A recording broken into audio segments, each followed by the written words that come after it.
Peringatan, jika mau nonton video durasi panjang, segera tutup video ini dan pindah ke versi recap per 5 atau per 10 chapter. Jika belum ada video versi recap terbaru, tunggu aja sampai angka chapternya mencapai syarat recap. Itu aja, terima kasih.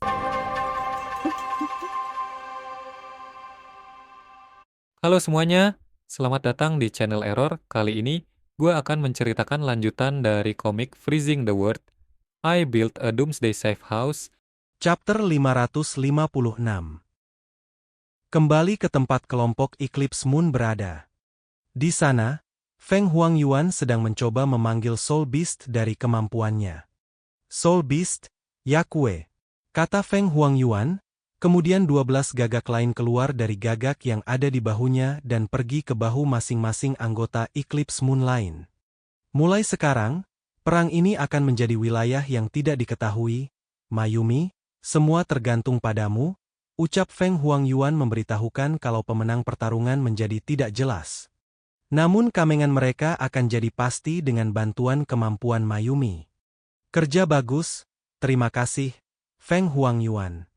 Metodemu masih bisa diandalkan seperti sebelumnya. Ucap Seiichiro Jinguji memuji Feng Huangyuan. Hentikan. Ucap Feng Huangyuan menjawab dengan cepat. Karena dia tahu Seiichiro Jinguji hanya berbasa-basi. Setelah itu, Mayumi bertukar tempat dengan Feng Huangyuan, dan berjalan ke tengah lingkaran, yang kelompok Eclipse Moon buat sejak melakukan ritual sebelumnya. Sesampainya di tengah lingkaran, Mayumi pun melakukan ramalan seperti yang dia lakukan biasanya. Musuh sudah ada di sini, di barat dan utara, masing-masing ada 4, dan sebagai tambahan ada musuh yang mengintai dalam kegelapan yang belum muncul. Ucap Mayumi memberitahukan ramalannya. Apakah hanya ada 2 tim yang datang?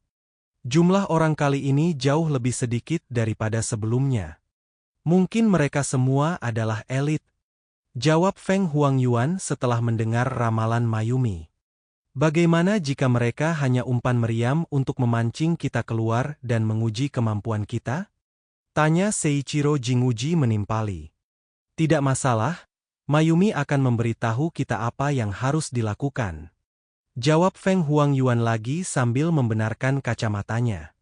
Benar, jawab Mayumi, setuju dengan perkataan Feng Huangyuan. Setelah Feng Huangyuan dan Mayumi melakukan tugas mereka dengan kemampuan mereka masing-masing, kini giliran Roku menggunakan kemampuannya. Roku memejamkan matanya. Dan setelah beberapa saat 12 benang merah keluar dan terhubung ke 12 anggota yang lain. Mereka pasti berpikir kalau tanpa sinyal kita tidak akan bisa berkomunikasi di luar. Kemampuan Roku memungkinkan kita untuk berkomunikasi kasih satu sama lain dan gagak kelabu dari Feng Huangyuan memungkinkan kita untuk menemukan mereka dengan mudah di dalam kabut. Ucap Seiichiro Jinguji menjelaskan fungsi kemampuan Roku dan Feng Huangyuan sambil mengusap kepala gagak kelabu. Karena persiapan sudah siap, Seiichiro Jinguji pun mengatakan kalau sudah saatnya mereka untuk bergerak. Sudah saatnya menunjukkan kekuatan kita yang sebenarnya parts mereka. Dengan begitu mereka akan dengan patuh memberi kita tanah di Central Plains. Ucap Seiichiro Jinguji memasang wajah jahat. Di tempat lain, di sisi barat kota Jiangning, tim Wu Shifang sedang menunggu informasi dari tikus yang Mo Zhongning kirimkan sebelumnya. Setelah beberapa saat terlihat sebuah cahaya bersinar dari dalam kabut, dan di saat yang sama Mo Zhongning menyadari kalau terjadi sesuatu pada tikus yang dia kirim. Salah satu Soul Beastku terbunuh. Kata Mo Zhongning, memberitahukan situasi. Wu Shifang yang mendengar itu pesanan dengan apa yang terjadi dan menanyakannya pada Mo Zhongning. Apa kau sudah menemukan kelompok Eclipse Moon? Tanya Wu Shifang setelah mendengar salah satu tikus yang dikirim Mo Zhongning mati. Aku akan mencobanya lagi. Jawab Wu Shifang, mencoba memeriksa apa yang terjadi. Karena sebelumnya tikus yang dia kirim mati sebelum dia mendapatkan informasi. Setelah Mo Zhongning memgimkan lagi tikusnya, di tempat lain di dalam kabut, salah satu anggota kelompok Eclipse Moon sudah menunggu, dengan senjata di tangannya. Jalan ini diblokir. Ucapnya yang langsung menembaki semua tikus yang dikirim Mo Zhongning. Di tempat lain di dalam kabut, Daiko Yanjin yang bergerak sesuai arahan Mayumi bertemu dengan tikus yang Mo Zhongning kirimkan. Tikus yang dibenci? Sepertinya ada banyak tikus di sini. Kau harus mengatasinya, Yakue. Ucap Daiko Yanjin menyerah masalah tikus itu pada gagak kelabu milik Feng Huangyuan. Gagak itu kemudian melompat dari bahu Daiko Yanjin menerjang ke depan. Ngomong-ngomong, jangan melihat scene ini dengan kacamata 3D ya guys, nanti kalian kaget, ya haha canda. Di saat yang bersamaan, Mo Zhongning yang melihat kejadian itu menggunakan kacamata 3D terkejut dan sangat ketakutan. Mo Zhongning, apa yang kau lihat? Tanya Wu Shifang yang juga kaget melihat tingkah Mo Zhongning. Apa yang membuatmu begitu takut? Tanya Wu Shifang pada Mo Zhongning. Karena Wu Shifang sebagai kapten yang bertanya. Mo Zhongning pun memberitahukan apa yang dia lihat. Orang yang kita temui di sini adalah yang paling kuat, Daiko Yanjin. Ucap Mo Zhongning yang masih kaget. Daiko Yanjin orang yang dengan mudah menghancurkan 2 tim sendirian. Pikir Wu Shifang juga ikut terkejut. Namun dia mengatakan untuk tidak takut karena mereka menang jumlah. Bahkan jika kau bertemu dengan musuh yang kuat, kau tidak perlu takut seperti itu kan? Dia hanya punya 1 kepala dan 2 bahu. Aku tidak percaya kalau kita berempat tidak bisa mengalahkannya sendirian. Ucap Wu Shifang dengan percaya diri. Dia tidak sendirian, dia punya 2 orang membantu. 4 lawan 3, aku ragu kita bisa menahan mereka. Apalagi menang. Jawab Mo Zhongning lagi, sambil memegangi kepalanya yang sakit memikirkan keselamatannya. Setelah itu, Wu Shifang pun melapor pada Zhu Zheng tentang siapa yang jadi lawan mereka. Panglima, tim barat sudah bertemu musuh. Ledakan itu membuat seluruh kota Jiangning dipenuhi kabut, yaitu Daiko Yanjin, Sakuraba Yoshihiko, dan Kurosawa Akira. Kata Wu Shifang melapor. Bagus, kita akan melanjutkan rencana awal, tarik mereka keluar, lalu paksa mereka menggunakan kekuatan mereka, dan buat peluang untuk tim Tianshan. Jawab Zhu Zheng melalui alat komunikasi. Dimengerti? Jawab Wu Shifang merespon. Karena sudah di sini, kesampingkan saja hidup dan mati untuk saat ini dan lawan mereka sekuat tenaga.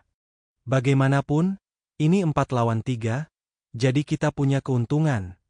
Ucap Wu Shifang sambil menabrakkan kepalan tangannya berusaha memberi semangat pada dirinya dan timnya. Oke, ayo lawan mereka. Aku ingin melihat seberapa hebat bajingan-bajingan dari negara neon itu.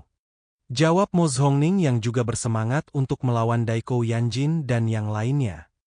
Sesaat kemudian, Daiko Yanjin dan yang lainnya pun sampai di depan mereka. Namun Daiko Yanjin kecewa melihat tim Wu Shifang yang jadi musuhnya. Bukankah mereka pasukan elit yang dikirim oleh wilayah Jiangnan? Mengapa mereka terlihat begitu lemah? Ucap Daiko Yanjin setelah melihat tim Wu Shifang. Mereka mungkin ada di sini untuk menguji kekuatan kita. Kita bisa menghadapi mereka dengan santai. Kurasa pasukan utama mereka datang dari belakang kita. Ucap. Sakuraba Yoshihiko merespon perkataan Daiko Yanjin. Kalau begitu, jangan buang waktu dengan mereka. Ucap Daiko Yanjin menjawab. Di sisi lain, di utara kota Jiangning, Zhuo Feiyu dan timnya sudah bertemu dengan kelompok Eclipse Moon yang lain.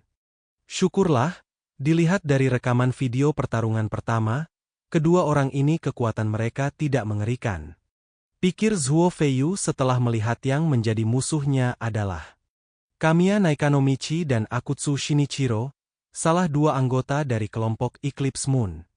Di waktu yang sama, Zhang Yi di area tenggara menyadari kalau tidak ada anggota kelompok Eclipse Moon yang dikirim untuk menemuinya dan merasa curiga dengan situasi itu. Apa yang terjadi? Terjadi pertarungan di sana. Mengapa tidak ada yang datang mencari kami? Mungkinkah mereka sudah tahu kalau aku menyembunyikan kekuatanku dan takut akan mati di tanganku, jadi mereka tidak datang ke sini? Sebenarnya kemampuan macam apa yang mereka punya? Pikir Zhang Yi setelah mengetahui tim lain sudah menghadapi musuh melalui alat komunikasi dan mulai menerka-nerka kekuatan super musuh. Sementara itu, Di dekat alun-alun pusat kota Jiangning, Seiichiro dan anggota Eclipse Moon yang tersisa sedang menebak-nebak rencana yang dijalankan wilayah Jiangnan. Ramalan Mayumi tidak salah. Artinya, tidak ada musuh di wilayah itu dari timur hingga selatan. Apa yang direncanakan musuh? Ucap Seiichiro Jinguji melemparkan pertanyaan. Tak perlu dipikirkan. Biarkan aku pergi dan memeriksanya. Ngomong-ngomong, Mayumi juga bilang aku pergi ke Tenggara hari ini. Ucap Nobunaga menenangkan Seiichiro Jinguji. Apa yang dikatakan Mayumi selalu benar. Nobunaga, kau akan bertanggung jawab atas wilayah Tenggara. Takizawa dan Nanako akan pergi bersamamu untuk melihat trik apa yang dimainkan musuh. Kata Seiichiro Jinguji, memberikan arahkan. Siap bos, jawab Nanako setuju. Teriak gagak kelabu yang ada bersama Daiko Yanjin berteriak karena pertarungan sudah dimulai. Membagi pencitraan. Teriak Wu Shifang mengaktifkan kemampuan supernya, yang membuatnya terlihat membelah diri. Ayo, ucapnya lagi setelah mengambil senjata dari kotak perlengkapan yang tiba-tiba saja ada. Melihat kemampuan super Wu Shifang itu membuat Daiko Yanjin mengomentarinya.